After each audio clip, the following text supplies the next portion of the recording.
आज मैं आपको युवा प्रतिभा दिव्या सोनी से रूबरू करवाना चाहती हूँ, जिसने कल ही घोषित आरएएस 2018 के परिणामों में महत्वपूर्ण सफलता अर्जित की है, जिसने अपने नाम को एक अलग पहचान देकर श्री डूंगरगढ़ का गौरव तो बढ़ाया ही है, साथ ही वो आरएएस में फर्स्ट अटेम्प्ट में क्रैक करके और अनेक युवाओं का रोल मॉडल भी बनी है। तो आइए बात करते हैं दिव्या सोनी से। तो सबसे पहले दिव्या जी, न्यूज़ बुक की तरफ से मैं प्रीति तंवर आपका हार्दिक स्वागत करती हूँ और आरएएस क्लियर करने में आपको बहुत बहुत बधाई देती हूँ। Thank you ma'am. तो आपने 2018 के जो परिणाम उनमें 401वां स्थान प्राप्त किया है, तो इतनी बड़ी सफलता प्राप्त करके आपको कैसा महसूस हो रहा है, आप क्या सोचती हैं? मैम, जब अपनी मेहनत का परिणाम निकलता है तो और वो भी इतना सकारात्मक, तो बहुत ज़्यादा खुशी होती है। और खुद से भी ज़्यादा जब आप अपने परिवारजनों को, गुरुजनों को खुश देखते हैं आपकी सफलता पे, तो वो और ज़्यादा हर्ष उत्साहित कर देता है उनको। बिल्कुल। तो जैसा कि आपने फर्स्ट अटेम्प्ट में ही क्लियर कर लिया आरएएस, तो क्या आपने पहले ऐसा सोचा था कि क्या मैं फ़र्स्ट अटेम्प्ट में क्लियर कर लूँगी, या ऐसी कोई सोच आपकी रही होगी? जी मैम, ये ज़रूर था कि पूर्ण प्रयास करना है अच्छे से अच्छी रैंक लाने का, क्लियर करने का, परंतु इस तरह की अच्छी रैंक आ जाएगी वो भी फर्स्ट ट्राई में, ऐसा सोचा नहीं था, पर मेहनत पूरी थी। बिल्कुल। तो आपने ये कब सोचा कि आपको प्रशासनिक सेवा में जाना है, और आपको ऐसा क्यों लगा?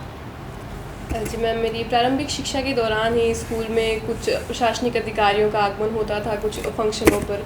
उसके अलावा भी हम देखते हैं हमारे आसपास भी कई प्रशासनिक अधिकारी कार्य करते हैं, तो मैं उनकी कार्य विधि से, उनकी सामाजिक प्रतिष्ठा से काफ़ी प्रभावित हुई, और ये क्षेत्र मुझे हमेशा से अट्रैक्ट करता रहा था, तो इस वजह से इसमें जाने का निर्णय लिया गया। तो दिव्या जी, इस क्षेत्र में आपका रोल मॉडल कौन रहा? जैसा आप अनेक युवाओं का रोल मॉडल बन चुकी हैं, तो आपका भी कोई रहा होगा, तो आपका रोल मॉडल कौन रहा? मैम, केवल एक व्यक्ति मेरी प्रेरणा नहीं रहे, बहुत से लोगों से मैंने इसकी प्रेरणाएं ली है, उनके व्यक्तित्व से, उनकी कार्य प्रणालियों से। परंतु यदि फिर भी किसी एक का नाम लेना ही हो तो हमारे जो बीकानेर क्षेत्र की आईएएस अधिकारी थी श्रीमती आरती डोगरा जी, तो मैं उनसे काफ़ी प्रभावित रही, उनकी व्यक्तित्व से भी और उनकी कार्यविधि से भी, तो उससे मुझे लगता है ये प्रेरणा मिली मुझे। ओके। तो आज अनेक युवाओं का सपना है आरएएस बनना, तो जो युवा 2021 के लिए तैयारी कर रहे हैं, एग्ज़ाम देना चाहते हैं, तो उनके लिए आपका क्या मैसेज होगा? मैम देखिए, साफ इस कुछ केवल लिमिटेड शब्दों में यदि मैं बात कहूँ तो एक ही है कि आप कार्य करते रहिए, मेहनत करते रहिए और अपने आप को धैर्यवान और डिसिप्लिन्ड रखिए, तो सफलता ज़रूर आपकी होगी। बहुत बार होता है, चूँकि ये प्रक्रिया बहुत लंबी चलती है, तो हम कई बार थक जाते हैं, एग्जॉस्ट हो जाते हैं और निराशा घेर लेती है कि अब आगे नहीं हो पाएगा। तो ऐसे समय में खुद को मोटिवेट रख के कुछ अच्छे, जैसे आपके जो माता पिता हैं, अच्छे मित्र हैं, उनका साथ यदि आपका रहे तो ज़रूर आपको प्रेरणा मिलती रहती है और आप कांस्टेंट जो है प्रयास करते रहते हैं। बिल्कुल। तो यहाँ तक इतनी बड़ी सफलता प्राप्त करने में, आरएएस क्लियर करने में कितनी मेहनत की ज़रूरत होती है, और आपकी कितनी कड़ी मेहनत है इसके पीछे, इसके बारे में बताइए। मैम बिल्कुल, ये बात है कि मेहनत का कोई दूसरा पर्याय नहीं है। आपको एक लगातार और रोज़ ही कह लीजिए, रोज़ पढ़ना पड़ता है, रोज़ मेहनत करनी पड़ती है, तो एक कांस्टेंट प्रयास ज़रूरी है, साथ में खुद को धैर्यवान रखना बहुत ज़रूरी है, और अच्छे लोगों का मार्गदर्शन आप लेते रहिए, जो पुराने पहले अधिकारी हैं उनसे आप पूछते रहिए किस तरह से तैयारी की जाए, और कुछ अच्छी गाइडेंस आपको मिले तो ये बहुत अधिक आवश्यक होता है। तो जैसा कि हम अपनी प्रारंभिक शिक्षा को अपना पौधे की जड़ मानते हैं, जितना जड़ मजबूत होती है उतना ही पौधा भी मजबूत होता है, तो आपकी प्रारंभिक शिक्षा कहाँ से हुई, और आप किस प्रारंभिक शिक्षा का कितना योगदान आपके इस लक्ष्य तक पहुँचने में मानती हैं? बिल्कुल मैम, आपने जो कहा उसको मैं बिल्कुल सही मानती हूँ। मेरी जो प्रारंभिक शिक्षा है वो कहीं न कहीं मेरे घर से ही शुरू हुई थी, क्योंकि घर में काफ़ी पढ़ाई का माहौल रहा मेरे, तो उससे ही प्रेरणा मिली, वहीं से कुछ शुरुआत हुई। उसके अलावा जो मेरी शुरुआती स्कूलिंग थी उसका भी काफ़ी प्रभाव, वहाँ जो वैल्यूज़ हमें सिखाए गए, वहाँ जो मेहनत करने की सलाह हमें दी जाती थी, तो वो कहीं न कहीं अंत तक मेरे साथ बना रहा, तो मैं उनको ज़रूर इसका अपने इस जर्नी में शामिल करना चाहूँगी। तो प्रशासनिक तंत्र हमारे समाज का एक बहुत अभिन्न अंग होता है, और उसी समाज में अनेक समस्याएं भी होती हैं, तो आप आज उन्हीं समस्याओं के समाधान की एक महत्वपूर्ण कड़ी बन चुकी हैं, तो आपका उन समस्याओं के समाधान हेतु प्रथम प्रयास क्या होगा, आप किसे प्राथमिकता देंगी?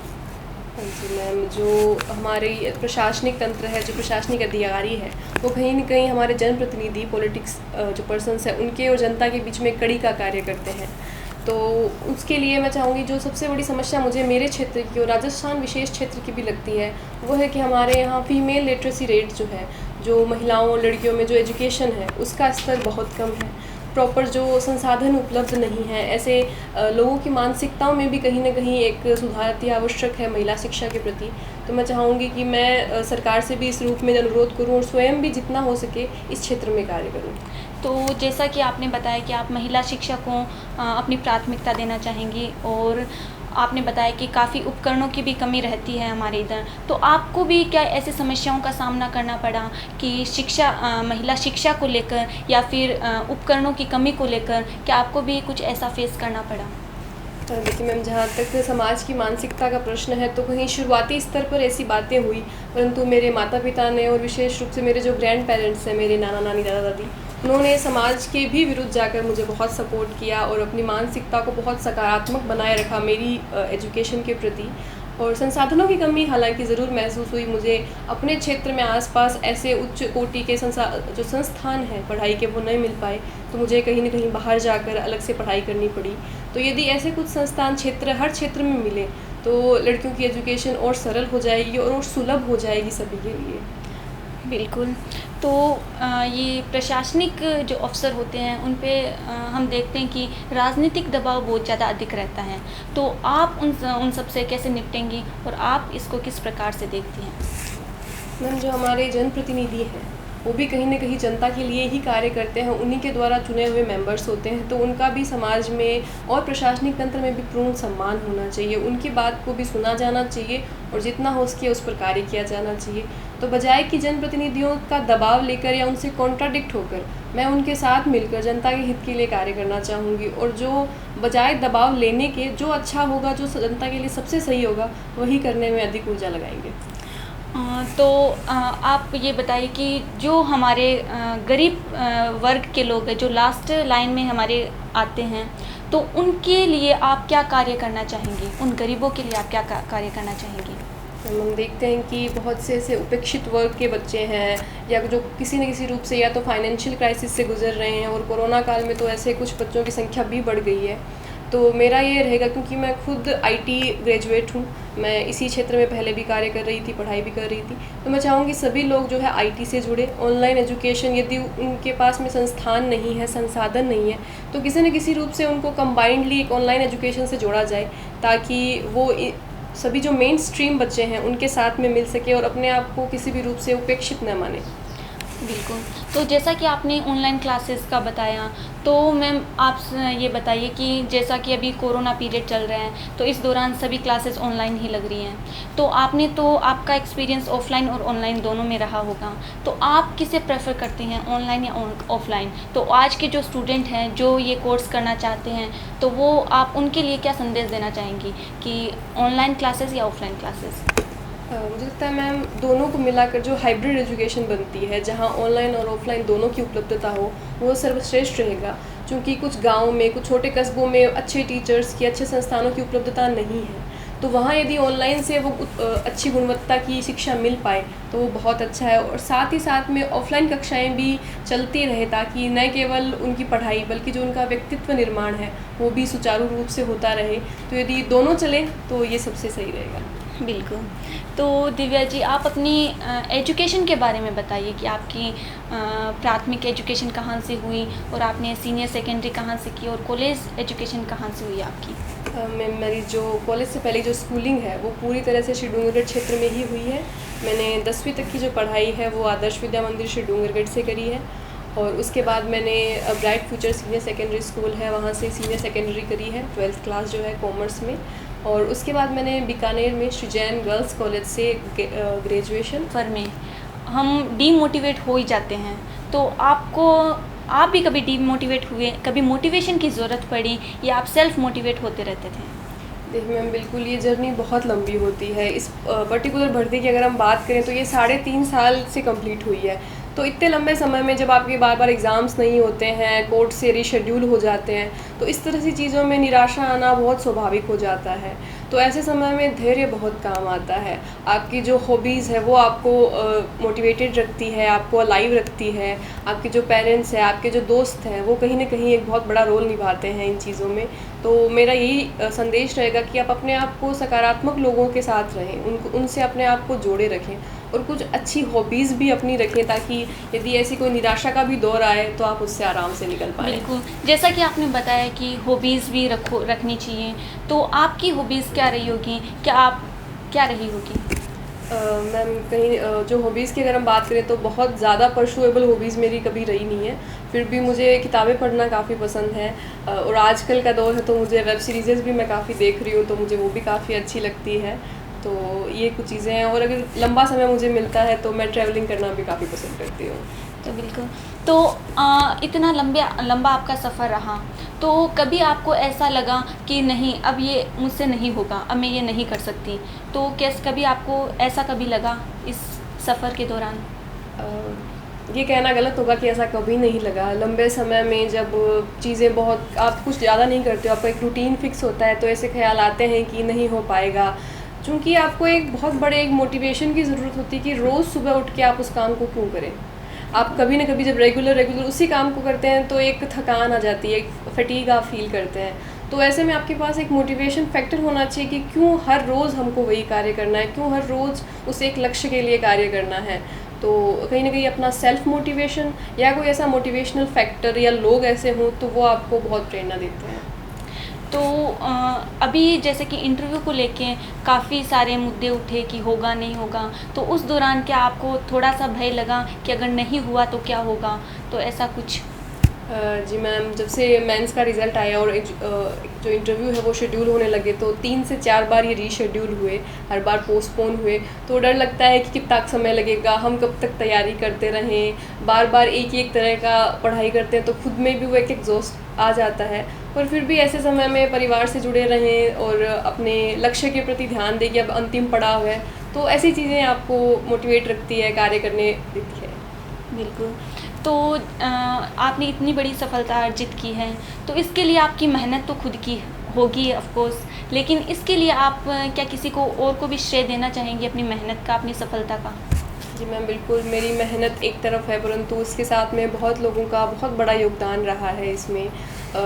बहुत सारे लोग हैं, सबका नाम नहीं ले पाऊँगी, लेकिन सबसे पहले मेरे जो माता-पिता हैं और मेरे जो ग्रैंड पेरेंट्स हैं, जो मेरे नाना जी, नानी जी, दादा-दादी, इन्होंने समाज से विपरीत जाकर भी मेरे को बहुत सपोर्ट किया है।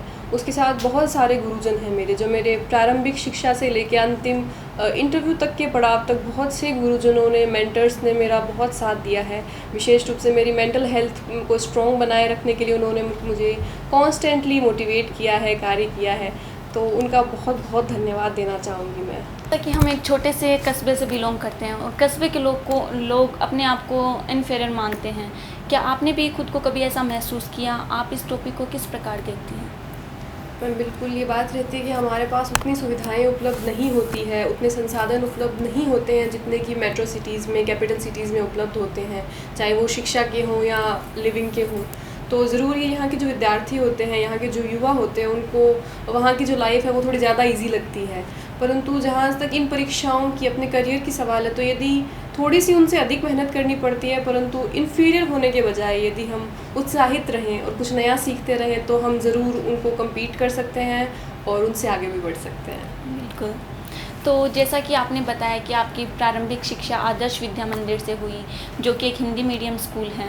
तो कभी आपको ऐसा महसूस हुआ कि काश मैंने इंग्लिश मीडियम से स्टडी की होती, या फिर क्या आपको ये मीडियम क्या सही में मायने रखते हैं? क्या फ़र्क पड़ता है मीडियम का कि हिंदी मीडियम या इंग्लिश मीडियम?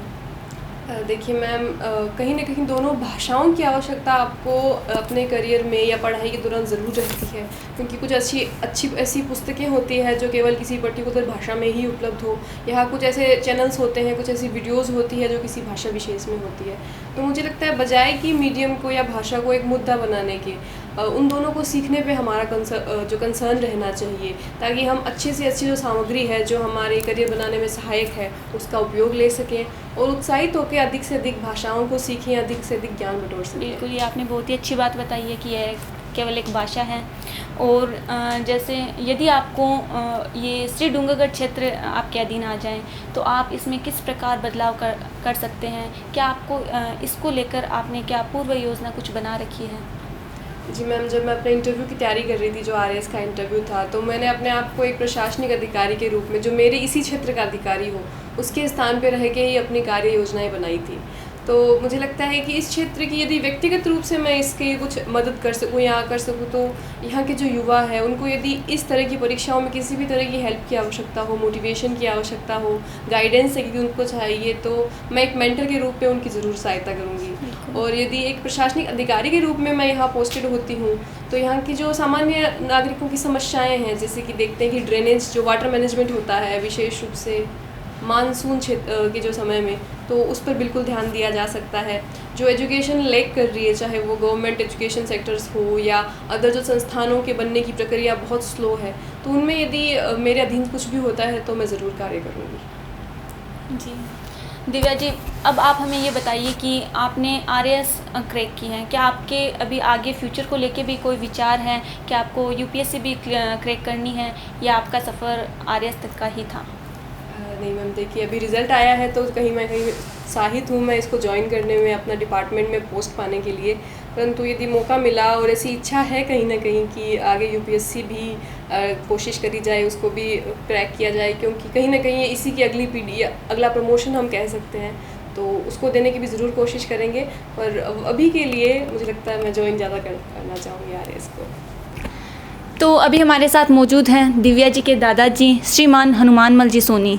तो सबसे पहले तो ये बता दें कि आज इनका जन्मदिन है, तो सबसे पहले आपको जन्म दिवस की हार्दिक शुभकामनाएं। बहुत बहुत धन्यवाद। तो आपको चलिए बात करते हैं दादाजी से। तो आपको कैसा लग रहा है जब आपकी पोती ने इतनी बड़ी अचीवमेंट, इतनी बड़ी सफलता प्राप्त कर ली है, तो आप कैसा महसूस कर रहे हैं इसके बारे में? अब इसका मैं शब्दों में कैसे बयान करूं?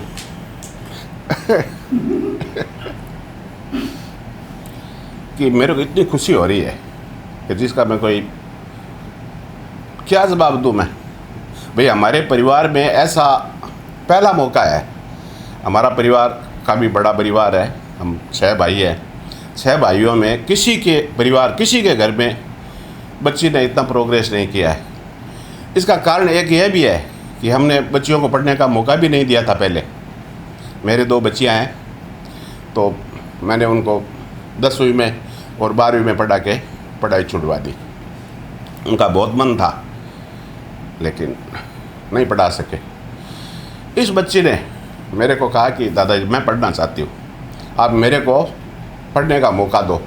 तो हमने कुछ दिन तो हमारे मन में भी उथल पुथल रही कि भी यहाँ तो पढ़ सकती है, बीकानेर पढ़ सकती है, लेकिन हम जयपुर या दिल्ली इसको कैसे भेजें।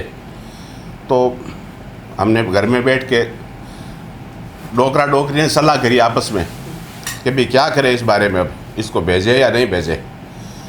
तो डोकरी का तो मन था, यानी कि इसकी दादी का, डोकरी तो कह रहा हूँ ऐसे ही लाड से, वैसे इसके दादी का मन था कि बाहर को बच्ची को बाहर तो भेजना धस नहीं रहा है मेरे तो।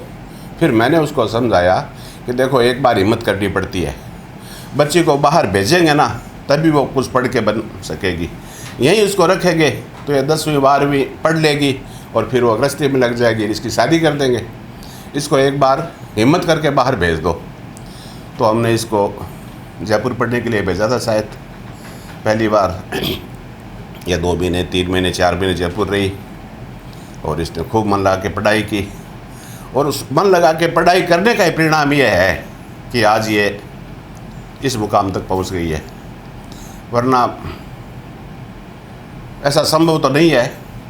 अब इसको देख के ये हो रहा है कि हमारी जो छोटी पोतियाँ हैं ना, वो भी कह रही है कि दादाजी हम तो पढ़ेंगे अब हम भी आरएएस, ये बच्ची आरएएस बनी है, ये जीजी तो, और हम आईएएस बनेंगे। अच्छा वो हो गई इतनी लेकिन उनका मन है, वो कह रही है कि अब तो हम भी पढ़ेंगे। आज मेरी एक बेटी है सरदार से ब्याही हुई, उससे बात हुई थी तो उसके लड़की नहीं है, लड़का ही है। तो आज वो कह रही थी कि अगर मेरे लड़की होती ना तो मैं भी आज उसको पढ़ाती। इसका परिणाम ये है कि इसी को देख के हमारे मोहल्ले में भी, गांव में भी या दूसरे गांव में भी बच्चों को प्रोत्साहन मिलेगा। ये बिल्कुल सही बात है। और इस बच्चे ने जो काम किया है वो हम सब के लिए बहुत प्रशंसा लायक काम किया है। हमारे समाज में प्रतिष्ठा बढ़ी भी है उससे, और हमारे गांव का गौरव भी बढ़ा है कि देखो ये इस बच्चे ने कैसा काम किया है। तो मेरे को तो बहुत खुशी हो रही है, और तो मैं क्या बताऊं, लेकिन खुशी बहुत हो रही है। और भगवान से यही कामना करता हूं कि आगे से आगे प्रोग्रेस करे, आगे से आगे। अभी RAS बनी है, और मैं तो यही ख्वाहिश करूंगा तुमसे कि तुम आगे IAS का एग्ज़ाम दो। और वो बीकानेर वो जिला कलेक्टर है ना, नितिन अमित मेहता है क्या, या नितिन मेहता, नमित मेहता, वैसे ही दिव्या सोनी बन के दिखाओ, तब हमारे को और ज़्यादा खुशी होगी। हाँ, जैसा कि आपने बताया दिव्या जी के बारे में, तो अदर पेरेंट्स इस उम्र में यह सोचते हैं कि अब बच्ची बड़ी हो गई है तो उसकी शादी कर देनी चाहिए। क्या ये आइडिया आपके दिमाग में भी आया तो आपने इनकी शादी ना करके RAS करने का एक अवसर दिया? तो अब क्या मानते आप, आपका निर्णय सही था या आप थोड़ी हिचक मानते इस बारे में? कि मेरे दिमाग में भी ये बात आई थी, शादी वाली बात हमारे दिमाग में भी आई थी। जब इसने 12वीं क्लास पास कर ली तब हमारे दिमाग में थोड़ी बात आई कि अब इसकी शादी कर दें, कहीं सगाई करके 12-6 महीने बाद में इसकी शादी कर देंगे। लेकिन फिर इसका पढ़ाई में जो रुझान देखा ना, मार्क्स देखे इनके, तब हमारे जी में है कि भाई ये बच्ची तो पढ़ने योग्य है, ये पढ़ के कुछ नाम भी कमा सकती है। चलो शादी करनी है, शादी 2-4 साल बाद कर देंगे, एक बार इसको पढ़ने का मौका दो। तो हमने सोच समझ के, बहुत सोच समझ के, पहले तो निर्णय हमारा यही था कि इसकी शादी कर देंगे। लेकिन फिर इसकी पापा ने भी कहा, इसने भी कहा कि दादाजी मैं पढ़ना चाहती हूँ और मेरे को आप पढ़ने का मौका दो एक बार। तब हमने कहा कि चलो तुम्हारा पढ़ने का मन है, और हम भी यही सोचते हैं अगर कोई पढ़ लिख के हमारे परिवार में कोई ऐसा बन जाए तो बहुत अच्छी बात है। तो शादी का निर्णय हमने एक बार पोस्टपोन कर दिया, टाल दिया, हमारे दिमाग से निकाल दिया कि भाई इसकी शादी 5-4 साल ठहर के ही करेंगे, इसको पहले पढ़ने दो। तो एक बार दिमाग में ज़रूर आई थी कि शादी कर दें। परिवार में, हमारे परिवार में ज़्यादा पढ़ाई बच्चे कम ही करते हैं। फिर हमने सोच समझ के निर्णय लिया कि नहीं नहीं, इसको तो पढ़ने का मौका देना ही चाहिए। इसी का मन था, दिव्या का पूरा मन था कि मैं पढ़ाई करूं, पढ़ाई करके कुछ आपको बन के दिखाऊं। इसके पापा जी भी कहने लगे कि इस बच्चे को एक बार मौका दो, आप इसको पढ़ने दो। तो मैंने कहा ले तू पढ़े सॉरी देख ही जाए, वह पढ़ लिख की बन जानी जो अपना नाम रोशन हुआ। और वास्तव में दिव्या ने पढ़ लिख कर नाम रोशन कर दियो, मारो कर दियो, पापा रो कर दियो, समाज रो कर दियो, गाँव रो कर दियो। तो भाई अब मैं दूसरे लोगों से भी मतलब गुजारिश करूँगा कि बच्चियों को पढ़ने का मौका दें। सबसे बड़ी बात यही है, बच्चा पढ़ सी, पढ़ लिख कर कुछ बढ़ सी तो अपारो भी नाम हो सी, बच्चा भी भविष्य हो सी। मैं ही राजी हुई शाह, अरे वाह रे मैं भी दादा, जब हमारी पोती पढ़ रही सी तैयार होगी। तो हमारे साथ दिव्या जी के पेरेंट्स भी अभी मौजूद हैं, तो चलिए बात करते हैं उनके पेरेंट्स से। तो अभी हमारे साथ मौजूद हैं दिव्या जी के पेरेंट्स, तो आइए बात करते हैं उनके पिताजी से, जो कि भारतीय रेलवे में स्टेशन अधीक्षक के पद पर सेवारत हैं। तो आपको जब दिव्या जी ने बोला कि उनको RAS करना है तो उस समय आपकी क्या प्रतिक्रिया रही होगी और कितना योगदान आप अपना मानते हैं? जब इस दिव्या ने मेरे को बताया कि मैं RAS करना चाहती हूँ तो मैंने इसके सारे प्लस और माइनस दिव्या को भली प्रकार दिखाया। मैंने कहा इसमें समय लगेगा, इस लेवल का पेशेंस आप अगर रख पाओगे तभी आप इस लाइन में उतरना, क्योंकि इसमें कम 3-4 अब तक का जो इतिहास रहा है लगभग 3 से 4 साल के बीच का समय इस पर लगता है। तो पहले तो खुद को इसके लिए मानसिक रूप से अगर आप प्रिपेयर रखते हो कि ठीक है इतने टाइम तक मैं अपनी जो कंटिन्यूटी है वो मेंटेन रख पाऊँगी, इसने कारण नहीं मैं कर पाऊँगी। और विशेष तौर से मैंने इसके बारे में ये अब तक ये देखा समझा है कि इसको जब भी कोई लक्ष्य दिया गया है एजुकेशन के दौरान, प्राइमरी एजुकेशन मान लो या चाहे आगे की पढ़ाई के बारे में पढ़ाई के दौरान जब भी कोई लक्ष्य इसको दिया है मैंने, तो इस लक्ष्य को फुलफिल करने में ये अपना संपूर्ण 100% करती है। और उसके बाद अगर फीडबैक समय समय पर लिया जाता रहे तो आउटपुट अच्छा देती है। तो इसके साथ मेरे को लगा कि ये कर पाएगी। और एक ये भी था कि जब कोई बच्चे में अगर ऐसी योग्यता है, कैपेबिलिटी है, तो लक्ष्य कुछ बड़ा होना चाहिए, और बड़े लक्ष्य को अचीव करने में जो आनंद आता है वो छोटे लक्ष्य में कभी नहीं आ पाता है। दिव्या में मेरी ये क्वालिटी लगी कि ये अचीव कर लेगी, और दिव्या ने इसमें सहमति दिखाई, तो मैंने इसमें अपनी हामी भरी। प्री की आगे की पढ़ाई के बारे में अगर मैं बताऊं तो प्री की कोचिंग इसने बीकानेर से करी थी। तो बीकानेर में संसाधनों का थोड़ा अभाव है, तो इसकी जो मार्क्स है वो बहुत ज़्यादा अच्छे नहीं आ पाए, तो इसकी थोड़ी डिसअपॉइंटेड थी ये। मेंस की तैयारी के लिए जो स्त्री इनके कोचिंग सेंटर थे जयपुर में, स्प्रिंग बोर्ड एकेडमी है, वहाँ इसको भेजा गया। वहाँ जो टीचर थे वेल हाईली एजुकेटेड थे, तो इन्होंने जो वहाँ पे जो इसको तैयार करने में अपनी योग्यता प्रदान की, उससे इसको बहुत अच्छा ज्ञान हुआ। तो आपने दिव्या जी की योग्यता को कब पहचाना? क्या जब इन्होंने आपसे कहा आरएस करने को, क्या आपने इनको और भी अनेक विकल्प सजेस्ट किए कि आपको आरएस की जगह ये भी करना चाहिए, या फिर आपने भी आरएस को ही प्राथमिकता दी? विद्यालय के प्रोग्राम में जब दिव्या को मैंने कई बार करीब से देखा समझा, तो मुझे दिव्या में प्रशासनिक जो कैपेबिलिटी है वो अच्छे लेवल की लगी। तो मुझे ये लगा कि अगर ये ढंग से कर पा लेगी तो आगे जो प्रशासनिक जो चैलेंजेस आएंगे उनको ये बहुत अच्छे ढंग से फुलफिल कर लेगी। तो इसलिए मेरे को दूसरे ऑप्शंस को इसके ज़्यादा बहुत अच्छे लगे भी नहीं, क्योंकि इसका न तो कोई एजुकेशन साइड में कोई बहुत अच्छी चाहत है कि भी मैं कोई टीचर बनूं या प्रोफेसर बनूं, इस साइड में कोई जाऊं। प्रशासनिक क्षेत्र में इसकी जाने की इच्छा भी थी, और मुझे ऐसा कोई कारण नहीं लगा कि जिससे इसको इस लाइन से महरूम रखा जाए। तो इसलिए मैंने इसको प्रशासनिक क्षेत्र में तैयारी करने के लिए प्रेरित किया। तो जैसा कि आज महिलाओं की स्थिति देखते हुए काफ़ी पेरेंट्स को डर लगता है, तो क्या आपको भी कभी ऐसे हिचक हुई होगी कि दिव्या जी को बाहर भेजना चाहिए, नहीं भेजना चाहिए, या फिर आप एकदम कॉन्फिडेंट थे? मुझे ये कभी कभी बड़ा बुरा फील होता है कि समाज का जो 50% हिस्सा है उसको बहुत कमज़ोर अवयव के रूप में देखा जाता है। नारी अपने आप में दुर्गा का रूप होती है, उसको अगर मौका दिया जाए, हर घर में बच्चों की योग्यता के बारे में ये अपने आप में पैमाना होना ही नहीं चाहिए कि मेल या फीमेल होना अपने आप में पावर कम या किसी नेगेटिविटी का कोई परिचायक है।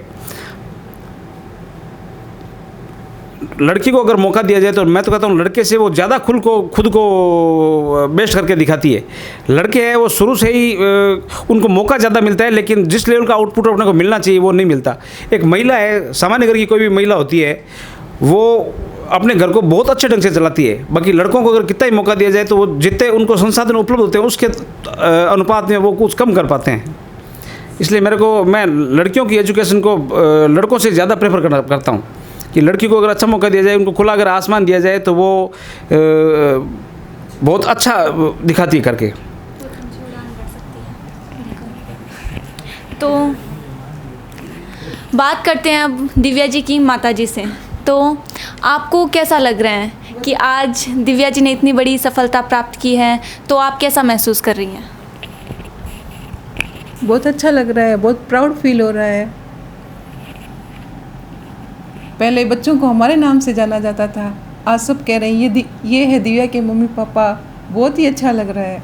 बहुत बहुत शुक्रिया दिव्या जी आपका। हमारे न्यूज़ बुक की पूरी टीम की तरफ से मैं आपका बहुत बहुत शुक्रिया करती हूँ, और आपके उज्जवल भविष्य के लिए, IAS के लिए आपको बेस्ट ऑफ लक और शुभकामनाएं देती हूँ। बहुत बहुत शुक्रिया आपकी पूरी टीम को भी, and thank you so much for this interview.